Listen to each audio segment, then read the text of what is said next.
School is supposed to prepare us for the future, but for so many kids, it becomes the place where they first feel different, first feel invisible, or first feel like they're falling behind. In this episode, we're talking about school. Not grades or test scores, but what it feels like to show up when identity, mental health, expectations, and survival all collide in hallways and classrooms. Today, I, Melanie, am going to share what it was like navigating school as a mixed-race student through middle school, high school, and the pandemic years, while also navigating anxiety, hospitalization, and the pressure to just keep going. And I, Ashley, am going to bring the perspective of a parent learning when to step in, when to step back, and how to advocate when systems fall short. This conversation is a little lighter, but it's still real. We talk about asking for help, about teachers, counselors, stigma, and fear, about the courage it takes to raise your hand, speak up, or say, I don't understand and I need support. If school has ever felt overwhelming, if you've ever felt alone in a room full of people, or if you're a parent trying to walk alongside a child who's struggling, you're in the right place. Let's begin. Welcome to Mom and Me Climbing Mountains Together, a podcast about showing up for each other in the messy middle of life. I'm Melanie, and alongside my mom, Ashley, we're sharing our story of navigating mental health, identity, family, and all the ups and downs that come with growing up and parenting at the same time. We don't have all the answers. What we do have are honest conversations, sometimes heavy, sometimes hopeful, but always real. Our hope is that by climbing these mountains together out loud, you'll feel a little less alone in your own journey. So, let's take a deep breath, settle in, and let's begin.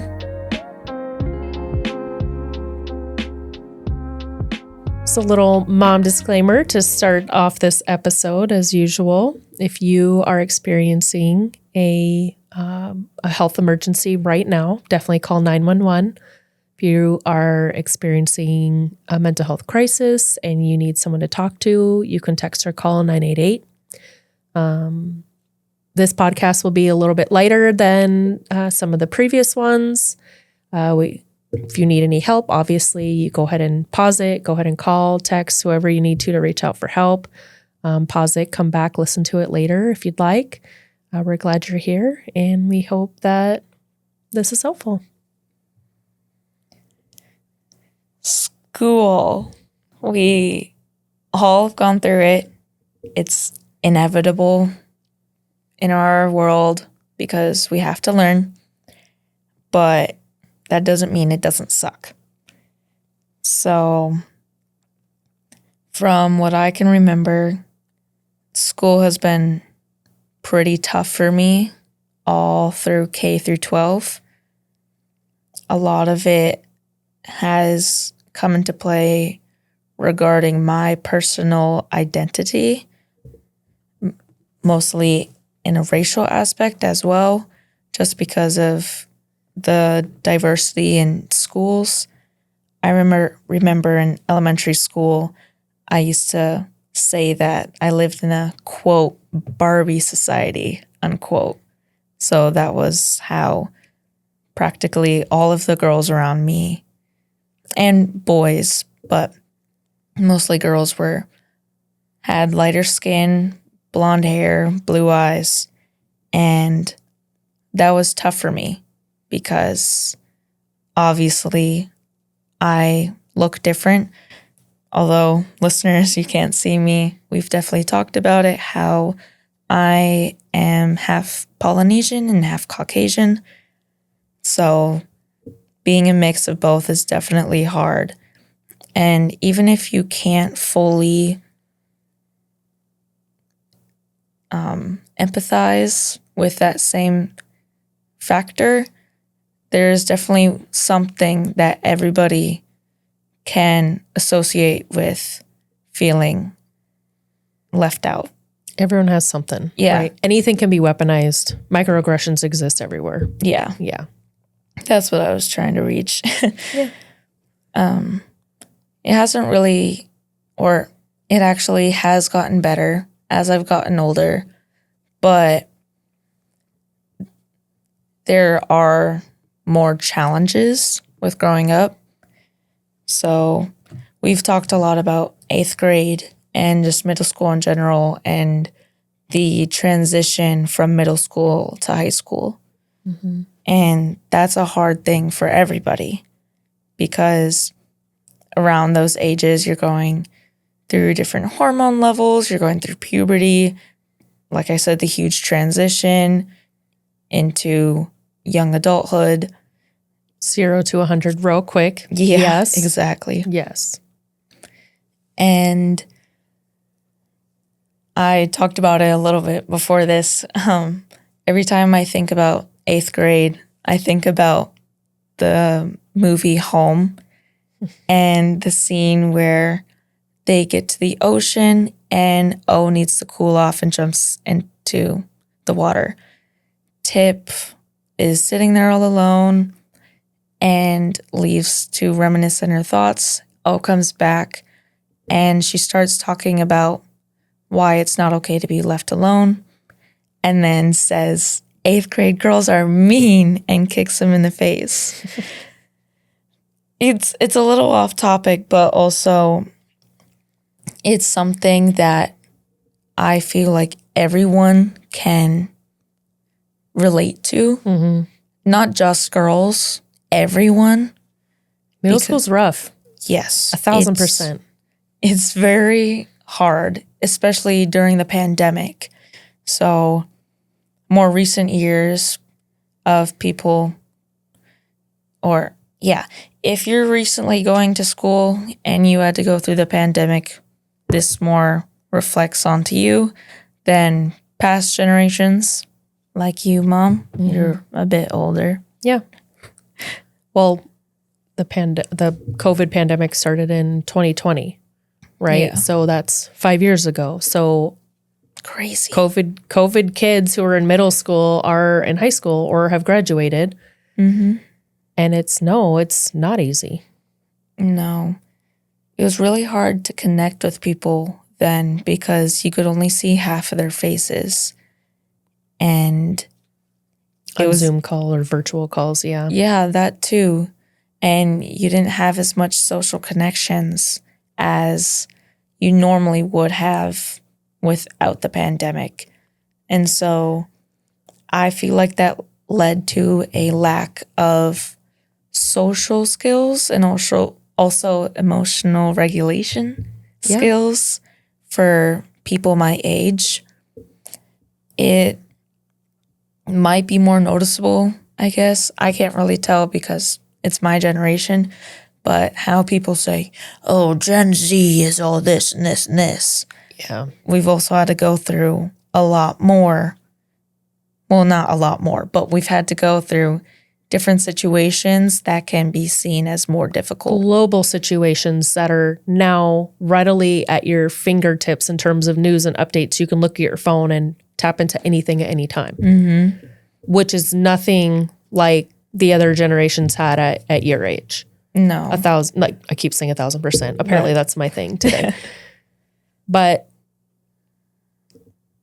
the other thing that's difficult with a situation like COVID and just being in middle school and a teenager in general is, going to school is hard because you have to go, right? You're being made to go. It's a law that you have to go. Yeah. Not every kid wants to. Not every kid is really able to.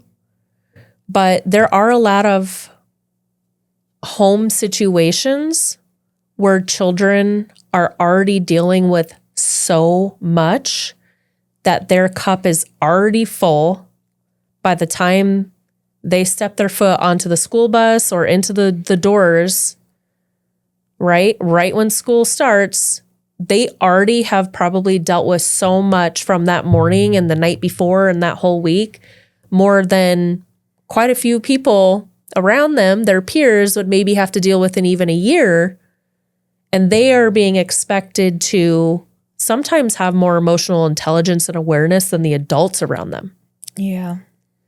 So for this Finding Help Along the Way podcast, we decided to focus on school environment because the upcoming starting like 9th grade thoughts that were in your head at the time of your first hospitalization were huge, right? They had a lot of impact in the stress and everything that you were going through. But Oh, yeah, for sure. you have also grown exponentially even a year ago, right? But since your first hospitalization at the end of 8th grade, since the second at the end of 9th grade, you are night and day beyond where you were then, how you feel about yourself, how you feel about your family, how you view school as a resource and a tool, how you've learned to cope in different ways with different feelings. You have a wider net of resources, right? Mm-hmm. You are looking at the future differently. But it has taken 4 years in order to get to this point. Yeah, it's crazy because it flew by so quickly. And people have even brought up those years of my life and the contrast of now. And those are two totally different people now, but also share similarities. It's evolution. Yeah. It's like and Charmander to Charizard. I think it's important for a lot of listeners, right? That the underlying theme of this entire podcast is that, yes, there are very difficult and very bad situations. There's difficult and very bad mental health or physical health things that you have to go through. But there is hope for the future. Mm-hmm. There is hope that you will meet new friends who support you in the right way. There is hope that you can get good enough grades to maybe figure out next steps in your life after you graduate high school, despite issues with your grades. And we had teachers working with you and the school working with you through your hospitalizations to make sure you were graduating. I'm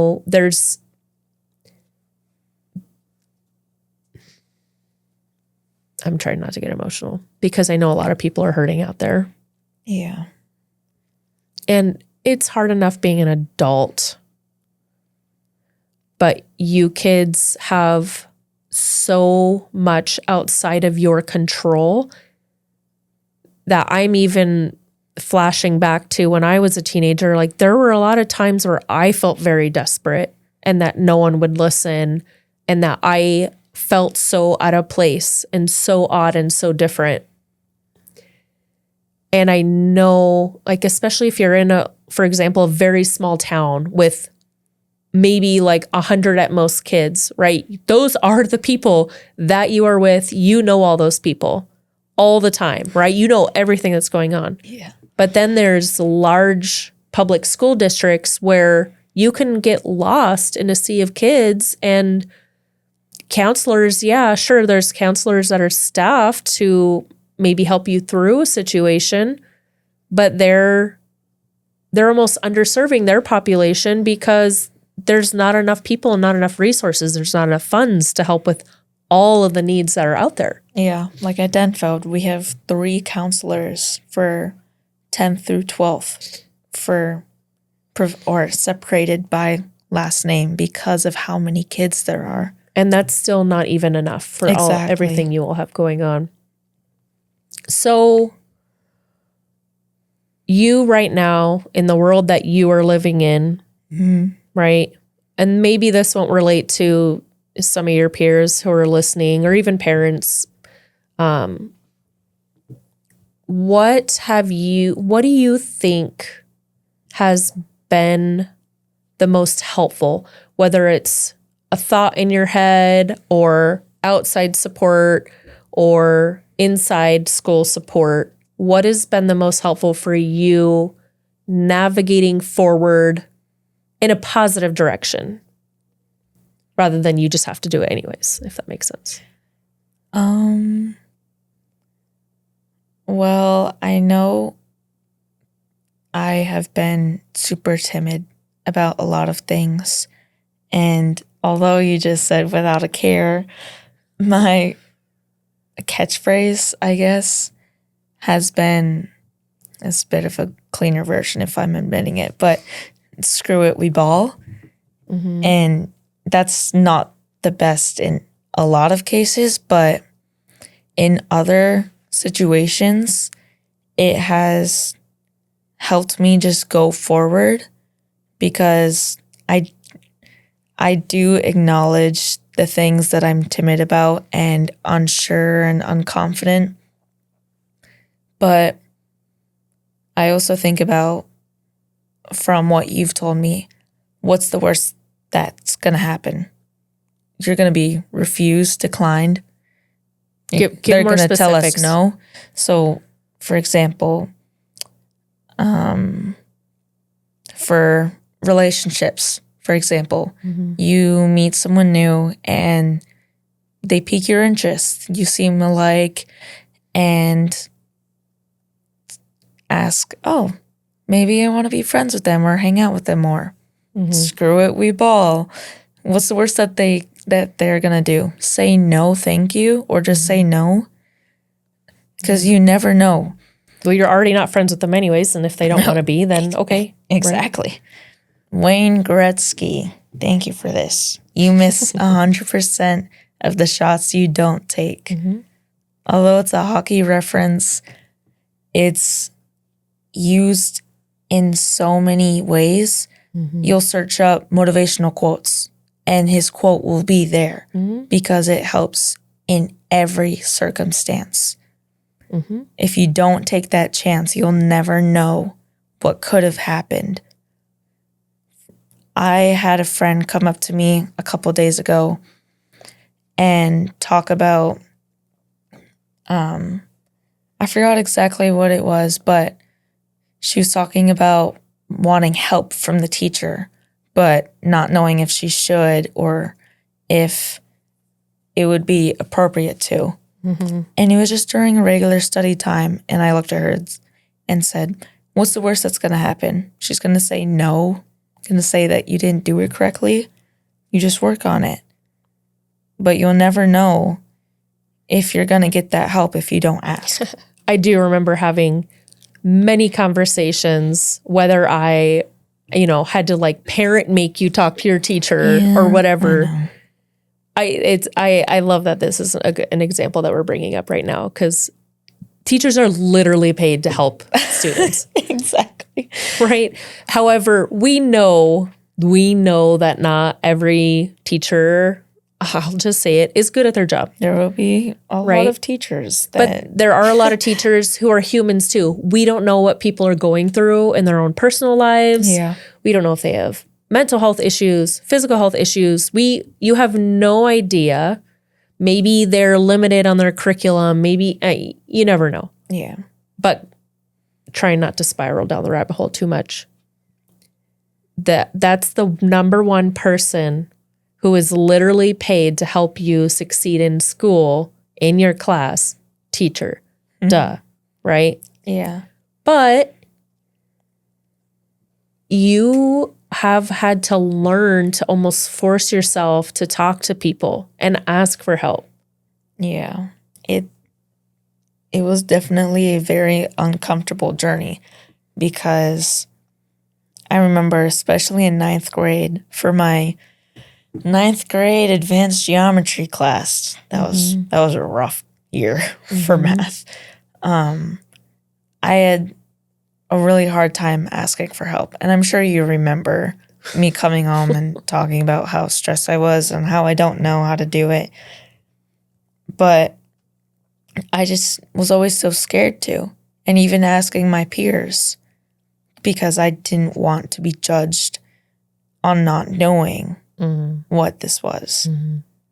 Or if I'm too dumb to understand compared to everyone else.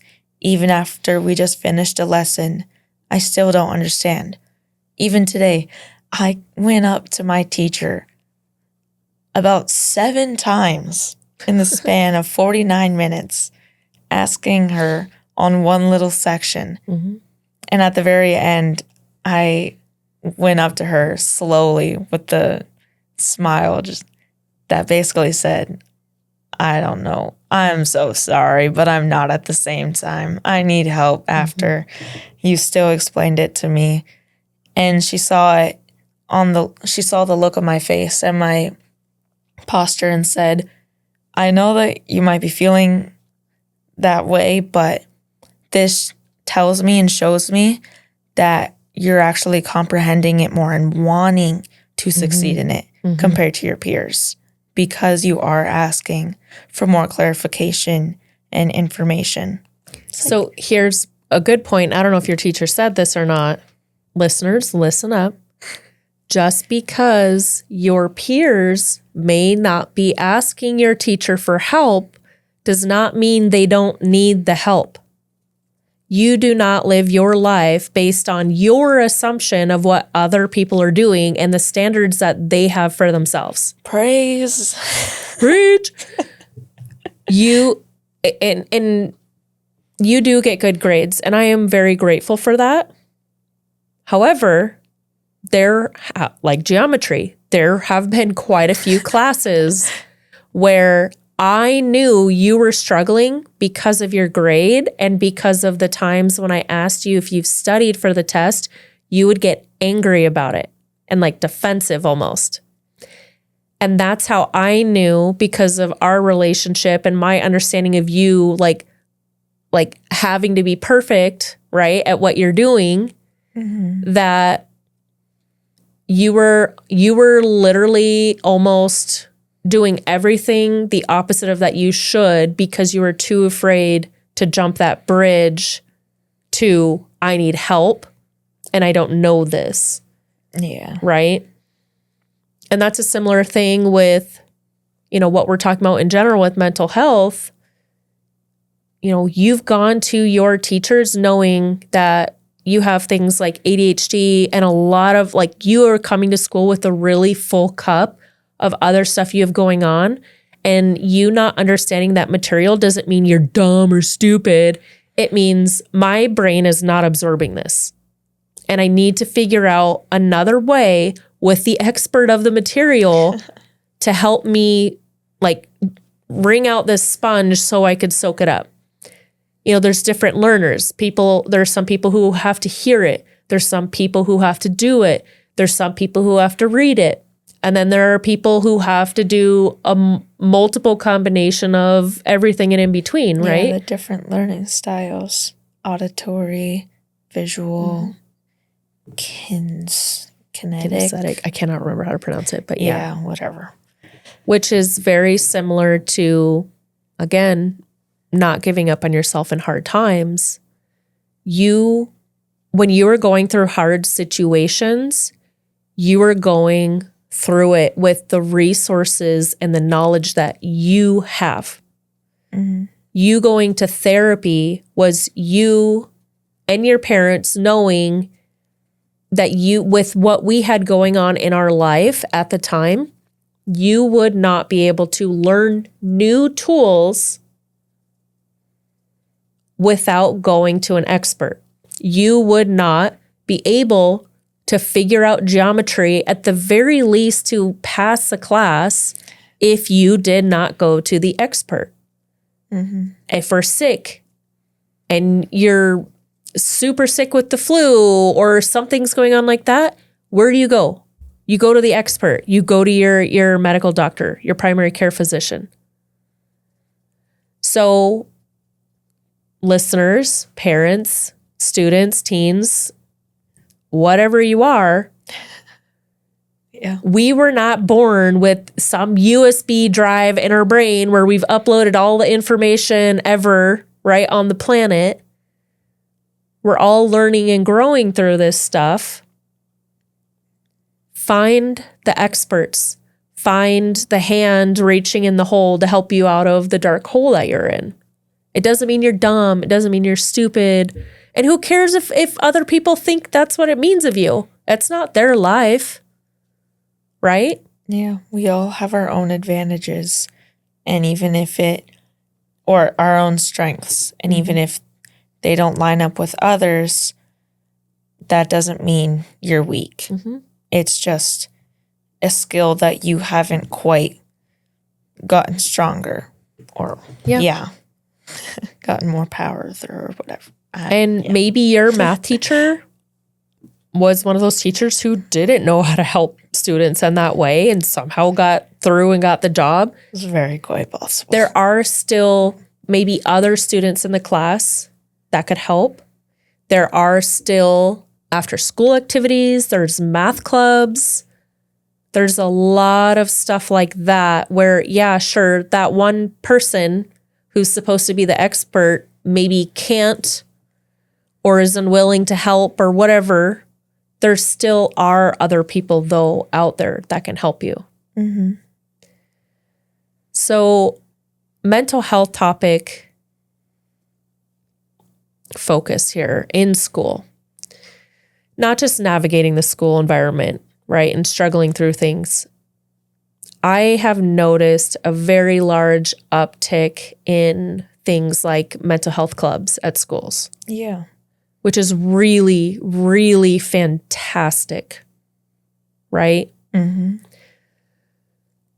I do feel like with the stigma surrounding mental health, things like that, I could see how it would be very difficult for teens, probably knowing who's already in that club or even not knowing anyone at all, to make that scary jump of, oh, I'm not going to know anybody there. It's going to be so weird. Or, oh my gosh, so-and-so's in this club. I shouldn't even waste my time. Or, what will people think of me if I do this? They'll probably think I'm weak or dumb or sensitive. Yeah. You can definitely put a target on your back or because of some people. Big old label on your forehead. Exactly. That's very hard to get off because it ends up somehow going on there with permanent Sharpie ink. Yeah. Funny, not funny. Right? But still. So how do you feel about stuff like that? And what do you think you can say to listeners who are worried about that kind of stuff? At my high school, there was a mental health club for a little bit. I'm not sure if it's still a thing or not, but I went to a meeting or two, and it was a bit uncomfortable because of the few numbers and how inexperienced the staff members seemed to be, or just they also seemed uncomfortable. That doesn't mean every club is the same. I will say I admire those who do start up those clubs, though, because it is a jump in our society when for so long mental health has been disregarded and seemed as just a weak label. Ooh, that's a good one. Yeah. But I also know that there are a lot of people who don't want to take the initiative because, like I said, the example and like what you said, it can put a big label on your head when regarding your peers. And that's so hard because I can personally relate to wanting to reach out, but scared of what my peers will think and do if they find out. So even if you don't want to reach out to a club, there's more reserved resources that are more one-on-one. There are school counselors, but as we discussed earlier, they have such a big workload that they won't be able to help you to the fullest extent. Not all the time. No. Yeah, not all the time. And it depends on your school, but in my area, especially my own school, there's school therapy and other community providers that are involved in the school directly. So the therapist would go to the school. The therapist is in the school. Okay. Yeah. So they have certain times set up, and the student who scheduled it would take an hour out of their day to go. And it would be allowed, like the teacher wouldn't be able to stop them from going because it's through the actual regulated school. Yeah. Well, and maybe help with misassignments and things like that. Okay. Yeah. And that's really helpful. A lot of students are just scared of reaching out. And because of all the different cliques, I guess, that I've been involved in, I can definitely say that with certainty. Yeah. Because, for example, our principal doesn't shy away from talking about the resources that we have, but there will be students around me who are like, oh, this again, nobody goes anyways, or it's super redundant for them to keep mentioning this. But it really isn't, because for those who don't know how to reach out or don't know what's available, it actually helps them. Well, if their entire 4-year high school career, they never go, but one student does in 4 years, that is still one life saved. Yeah. I do know from our experience as well that you have had different teachers with varying levels of understanding, one, of the situation, being hospitalized and what to do with homework and grades. You've had varying levels of understanding and support to the point where I've only gotten involved in maybe once or twice where I had to actually send an email to the teacher and say, flat out, not understanding why you are the only one out of 8 teachers who are failing to understand the fact that my daughter was hospitalized and almost lost her life, and you are upholding her or keeping the same standard of assignment deadlines as every other student that was in there every day. Said if someone were to have the flu or a cold and be out, you would be flexible with the deadline to the assignment. This is the same principle. And I even had to get, speaking of principal, I had to get the principal or VP involved as well, vice principal, to help with that. I had to get your school counselor involved, where it's, unfortunately, that was one of the examples, I think, of a teacher that I don't know why he was there, but he was there. And there were other things that were going on with that particular teacher. Of course, I was not able to be told what that was by the staff at the school. However, they did say just that. There are other things that are happening. You coming forward with this actually helps us to make sure that all of these students are staying safe, and it helps us to take corrective action. So that's pretty powerful. If listeners are reaching out to school counselors and teachers and things like that, I kind of use like a baseball 3-strike you're out method. If my child has to go to you 3 separate times and you are not cooperating or offering any other alternative, I'm getting involved. Yeah. And I think that's very important as you've gotten older, right? I don't really even get involved that much anymore now that you're a senior. You've really learned how to speak up for yourself. And I think being in the smaller school that you're at, that you're well established with the teachers that they know you, like you've received awards for that even. Like you are persistent and you try and make sure you get the answer to the question or you get the help you need.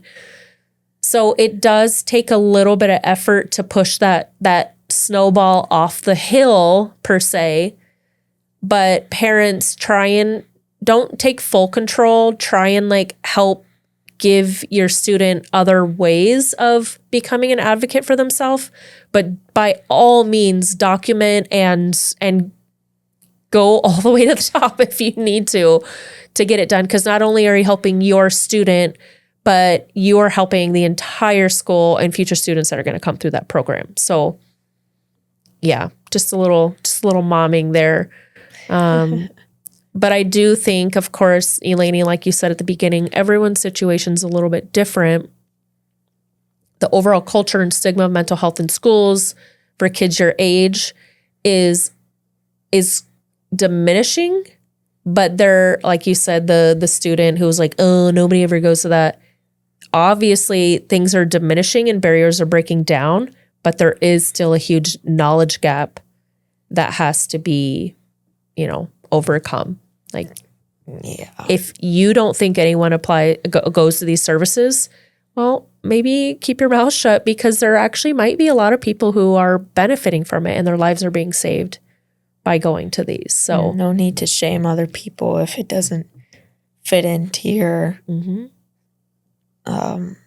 opinion or your viewpoint. If it doesn't impact you, then I am very happy that you are not impacted and in need of life-saving mental health resources. Yeah. I really am. I'm happy for people who don't struggle with that. But I do think that by nature being human, we all do struggle with things and do need help from time to time. So do not be afraid to reach out for help. Go ask the experts because they are literally paid to do that job. They're literally trained in ways and knowledge that you may not even know exist of coping and dealing with things. So, yeah. I'm proud of you. You've come a long way. Thanks. So, well, we hope everybody got a little bit of something out of this. Yeah. I feel like the biggest takeaway is never be ashamed to take care of yourself. Oh, and you never know what anybody else is going through. Yep. Whether they are bubbly and always smiling. I mean, I've been told that people never would have known that I had gone through things because of how light and happy I am. Mm-hmm. But like there's a saying, those with the brightest smiles have gone through the most, or those who are quiet, resolved, whatever. Yeah. But it's not always how you perceive it on the outside. Yeah. So don't make assumptions and put words in people's mouths because of what you assume of them. Yeah. That's a good one. Good job. Thanks. Okay. All right, listeners. We'll chat with you next time. Thanks for being here. Thank you. Thanks for climbing this part of the mountain with us. These conversations aren't easy, but they matter. And we're grateful you're here, listening and walking alongside us. If today's episode stirred something in you, take a moment to sit with it. Journal about it. Share it with someone you trust. And if you're struggling, please remember you don't have to carry it alone. In the US, you can dial or text 988 for the Suicide and Crisis Lifeline anytime you need.